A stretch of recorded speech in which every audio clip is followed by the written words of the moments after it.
Hello అండి. అందరికీ నమస్కారం. నేను మీ Naranitha. Welcome back to Naranitha diaries. ఈ వీడియోలో సింపుల్‌గా ఉండే చిక్కుడుగాయ ఫ్రై ఎలా చేయాలో చూపిస్తున్నాను. ఈ కర్రీ చేయడానికి అంత టైం కూడా పట్టదు అండ్ అంత మసాలాలు కూడా ఏం అవసరం లేదు. మన ఇంట్లో ఉన్న వాటితోనే ఈజీగా ప్రిపేర్ చేసుకోవచ్చు. టేస్ట్ మాత్రం చాలా బావుంటుందండి, ట్రస్ట్ మీ. ముందుగా నేను ఇక్కడ హాఫ్ కిలో చిక్కుడుగాయలు తీసుకున్నాను. హాఫ్ కిలో చిక్కుడుగాయలు పైన చూపించిన విధంగా ఇలా ఒలుచుకొని పెట్టుకున్నాను. ఒలుచుకొని దానికి కావాల్సినంత వాటర్ పోసుకొని, దానికి కావాల్సినంత సాల్ట్ వేసుకొని ఒక 10 మినిట్స్ హై ఫ్లేమ్‌లో ఉడికించుకోవాలి.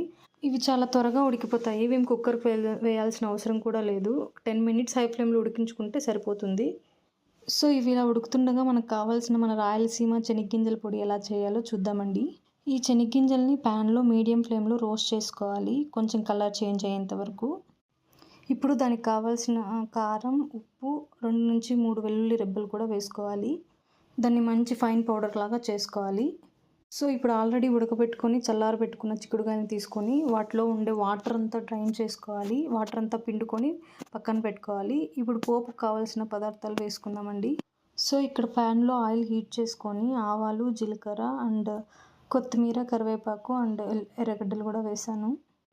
సో, వీటిని అలా కాసేపు వేయించుకోవాలి. వేయించుకున్న తర్వాత మనం ఆల్రెడీ బాయిల్ చేసి వాటర్ పిండి పెట్టుకున్న చిక్కుడుగాయలను కూడా దీంట్లో యాడ్ చేసుకోవాలి. యాడ్ చేసుకున్నాక ఈ చిక్కుడుగాయలని మీడియం ఫ్లేమ్‌లో ఫ్రై చేసుకోవాలి. కొన్ని నిమిషాలు ఫ్రై చేస్తూ బీన్స్ కొంచెం డ్రై టెక్స్చర్ వచ్చాక లాస్ట్‌లో గ్రౌండ్‌నట్ పౌడర్ కూడా యాడ్ చేసుకోవాలి. నేను చెప్పినట్టుగా ఈ చిక్కుడుగాయలు నీళ్ళంతా పీల్చుకొని డ్రై అయ్యేంత వరకు ఒక 2-3 మినిట్స్ మీడియం ఫ్లేమ్‌లో వేయించుకోవాలి.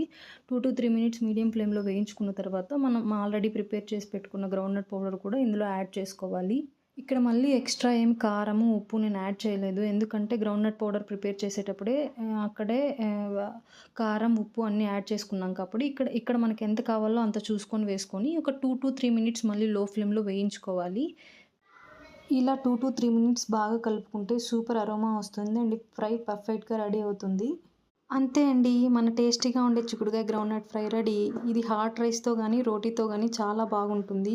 వీడియో నచ్చినట్టయితే లైక్ చేయండి, మీ ఫ్రెండ్స్‌తో కూడా షేర్ చేయండి. ఇంకా ఇలాంటి సింపుల్ హోమ్ స్టైల్ రెసిపీస్ కోసం ఛానల్‌ని సబ్స్క్రైబ్ చేయడం మాత్రం మర్చిపోకండి.